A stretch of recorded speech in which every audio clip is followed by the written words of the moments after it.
To Global Questions with me, Zeinab Badawi, from the heart of Sri Lanka's capital, Colombo. I'm outside the presidential office, and today its pristine exterior is well guarded. But 6 months ago, angry anti-government protesters stormed this building as well as the presidential palace, forcing the president to flee the country. They were angry at just how desperate their economic situation had become, and they blamed government corruption and mismanagement for it. Sri Lanka is saddled with heavy debt, soaring inflation and impossibly high food and fuel costs. And it's become something of a bellwether for other lower-income countries. World leaders are looking to see whether Sri Lanka can overcome its worst economic crisis for more than 70 years, and whether its experience marks a growing trend of civil unrest.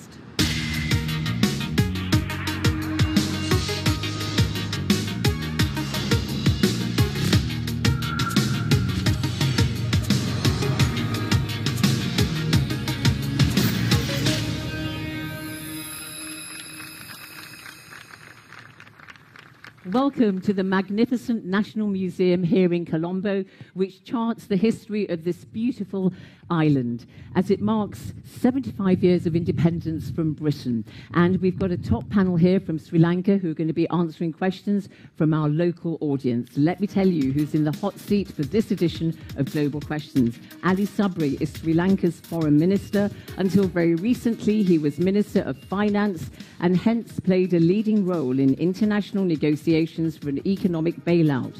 At the end of last year, he held high-level talks in Washington about the economic and political crisis. Harini Amarasuriya is a member of parliament for the National People's Opposition Party. She's a former lecturer at university and is a vocal critic of the government. And Dushni Weerakoon is one of Sri Lanka's leading economists. She was a member of the board of the central bank and is a consultant to various bodies such as the World Bank. She's also executive director of the Institute of Policy Studies of Sri Lanka. That's our panel. Welcome to you all. And remember, you too can join the conversation. It's hashtag BBC Global Questions. Lots of questions to get through, so let's go to our first one from Ranmini Ariyawansha. Ranmini. How can Sri Lanka survive in a global crisis like this? Will this not lead to more civil unrest? Foreign Minister Ali Sabry. Thank you very much for that question. It's a very difficult time for all of us. I hope that I had a ready-made answer for that. You don't have it. It's not easy. Let's be frank with that. Internationally, prices have gone up. Rupee has depreciated, particularly the energy, petroleum, coal, 35% of whom we are relying on for our electricity, grain and all those things. But what we are trying to do is to control the inflation, curb the demand so that the inflation is controlled. I think we have seen some positivity. 95% of the inflation which was in June, July had come down to 70 or 60%. That's the food. And the general inflation has also have come down from 85% to 50s. So therefore, I think there is no quick fix, but the only way out is to increase the export, reduce the import, preserve the dollars, and repurpose it for import of important items which is necessary for day-to-day movement. All right. And Ranmini's second part of her question was, could it lead to more civil unrest? Are we going to see millions of people out on the streets again? Yeah. Hopefully, I don't see that. But I feel that there is a little bit of progress. I think you will agree with me compared to what as this the initial the visual shows.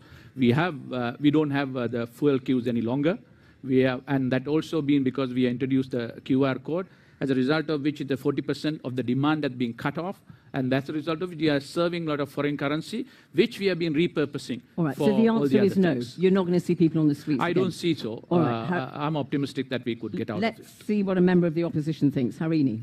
Well, I think there's a lot more that needs to happen before we can be guaranteed that people will not get on the streets, because the key problems that led to the crisis have not been resolved. We talked about, Minister Sabry talked about the fuel crisis, but what we are seeing now, the lack of queues, is not because there's a sufficient supply of fuel, it's because fuel has been restricted. So this cannot go on indeterminately. There has to be some resolution for this. And also what I see is that this is not just an economic crisis. This is a political crisis. When people got on the streets last year, people were demanding a change in the political culture. They were demanding a change in the political system. Didn't they? I mean, Rajapaksa fled to Singapore and resigned by email from there. That's part one. That's that they got rid of someone they didn't like, but have we replaced the person we didn't like with a person that we have chosen? We haven't. Dushni Weerakoon, your response to that question? Well, I think Sri Lanka is, I mean, we are through the worst of the crisis, but I think that we are certainly not out of the woods yet. If the economic downturn is prolonged and recessionary conditions drag on, there is a sense that, you know, people's lives are not improving, their livelihoods and their basic sort of living standards are not going to see much improvement over the next 2 to 3 years. So it can lead to a sense of frustration. And I think it's quite right that this is not only an economic crisis, it is also a political crisis, loss of faith in governance and our political institutions. So there has to be some sense of momentum that the problems have been recognized and some changes are coming. Otherwise, what would happen? Otherwise, I think sense of frustration can spill over into a repeat of what we saw. Thank you very much indeed. Let's go to our second question. Anoka Aberatna, your question, please. So how can corruption, which is the leading reason for why the country is where it is now, be curbed to ensure sound policies and governance? Oh, Anoka's sticking out her head there, isn't she? So we know about all the external factors that have gone on, but Anoka's question is that the internal factors, principally corruption, is the culprit. Let's go to you first, Harini. Yeah, I think that's the key issue. If you look at the protests last year, one of the key demands of people was give our stolen money back and hold those who are responsible for corruption accountable. So addressing that is critical, but that requires a political change, a political reform. And that's what the point I made earlier as well. If we see this purely in terms of an economic crisis, that would be missing the big picture. This is a political crisis. And the decisions and choices that politicians have made led to this crisis. And those politicians have to be held accountable for the decisions they made and the consequences and the suffering that people have had to undergo as a result. So unless that accountability is taken care of, I think we will never be able to really resolve this crisis. Right. And in that, corruption is key. Okay, just everybody here in the audience in Sri Lanka is aware of what's been going on, but just give a quick couple of lines to our audience out there when you said stolen money. What do you mean exactly? Well, during the protests last year, one of the key demands of the people, of the protesters, was give our stolen money back. That was one of the big slogans, yeah, and that was from the idea that people had, that the economic crisis that they were experiencing. Yeah, but I mean, how are these? Are you talking about misappropriated funds, misappropriation, economic mismanagement, wastage, backhanders, excessive privileges that people in power enjoy, backroom deals, commissions, all of these issues. And this has been going on for a very long time. This has been going on for years, and that's why I think it's also important to recognize that this is not just about COVID or the last 3 years. This is something that is systemic. All right. Ali Sabry. Yeah, corruption is one of the emblematic problems, but then we have, by the 21st Amendment, restored the independent councils. We are in the process of developing that, and then by that we have recognized the Anti-Corruption Convention, and also the anti-corruption law will come into the place. But corruption is one of the key demand and very popular one, but to be honest, that's not the only thing. We have an extra large size public service of 1.6 million people, which works out to 16:1, whereas India has 177:1, which we can't account for.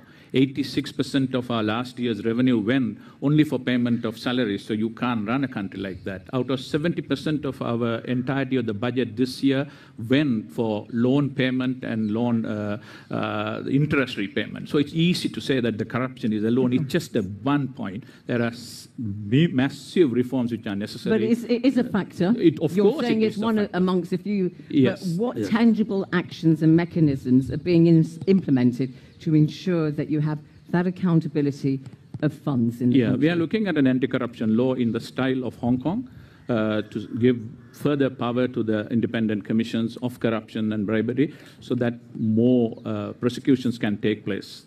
Harini wants to say something to you, yes, Ali Sabry. just in response. Say it to him, not to me. You're looking at me.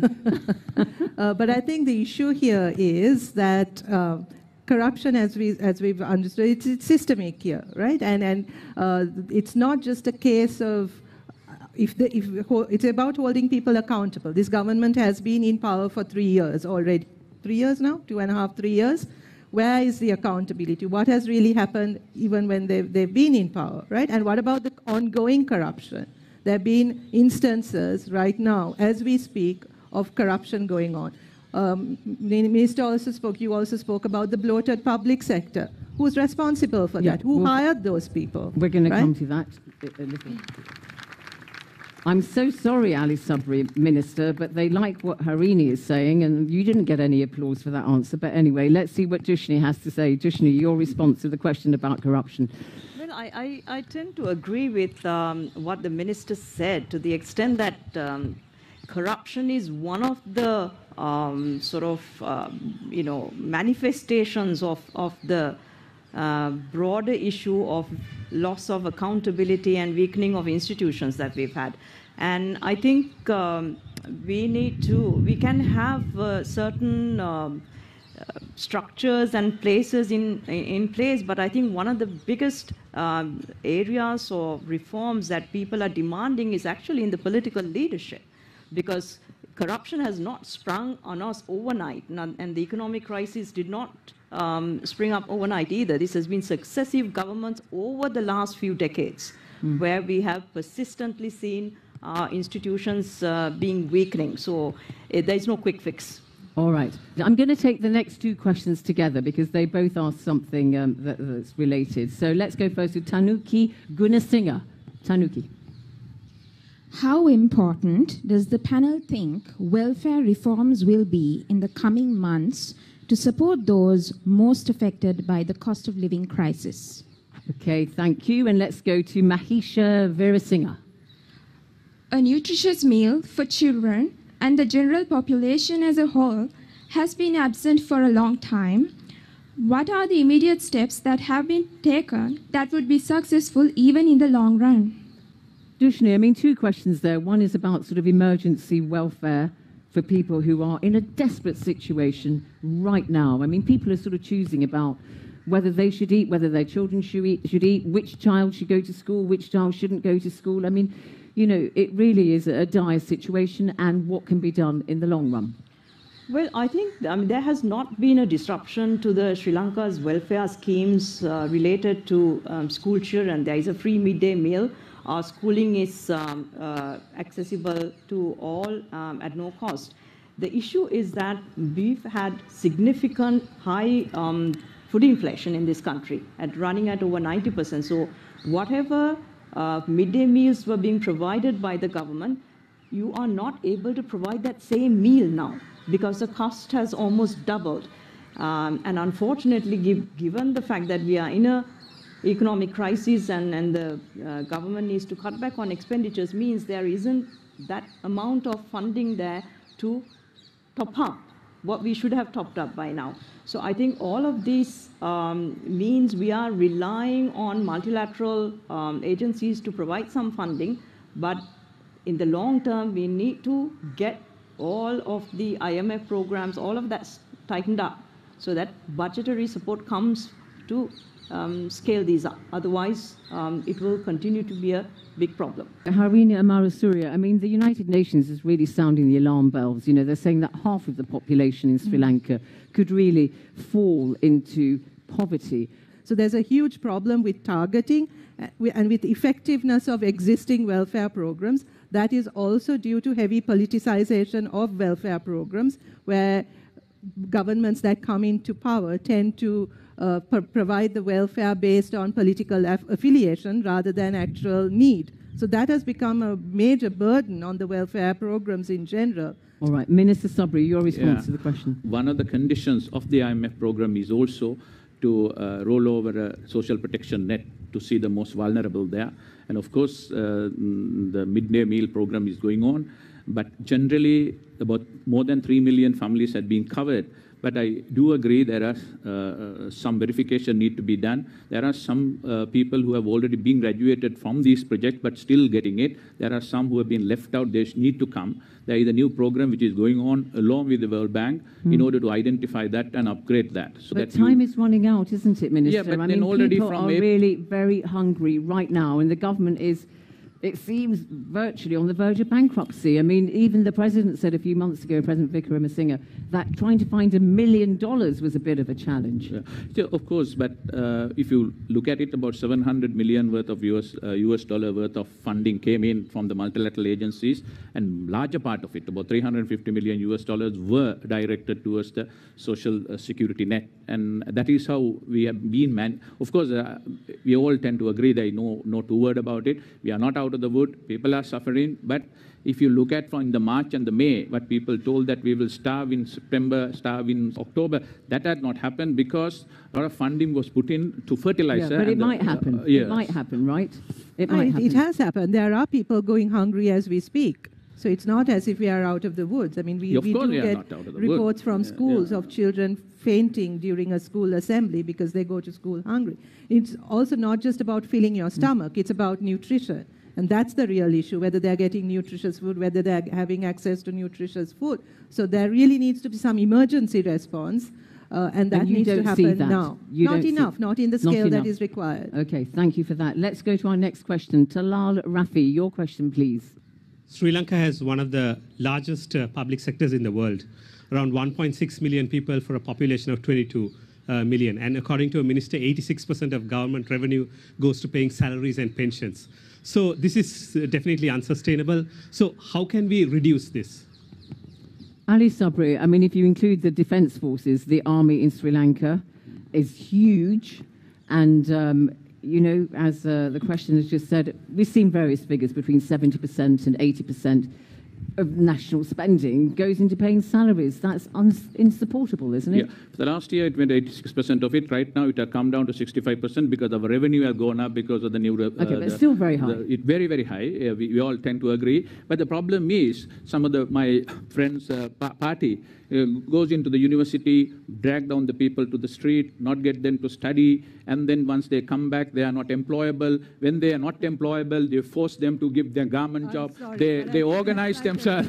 They organize themselves as unemployed graduate union. They want to fix the public sector. Public sector is bloated. So these are challenges. But this is not a time to point fingers at each other. All of us are to be blamed on this. No, because 1971, the uprising, 1988 to 89 uprising, all have contributed to this. Nobody is free. None of them they are trying to say that they are paragon of virtue. No, that's not the case. They are also responsible. My party is also responsible. All the parties are responsible for what we are today, 75 years. It is a moment of truth. We all must be honest to admit that and to deal with it. I think that's a really callous response to the situation that we are in right now.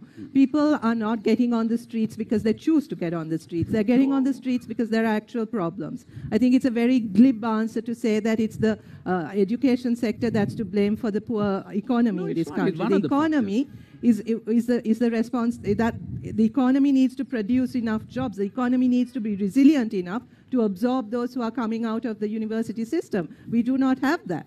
And people are getting on the streets, and this very government, including the President Ranil Wickremesinghe, was quite happy to see students on the streets before he became president of this country, and now students have become enemy number one. That's not fair. That's not fair.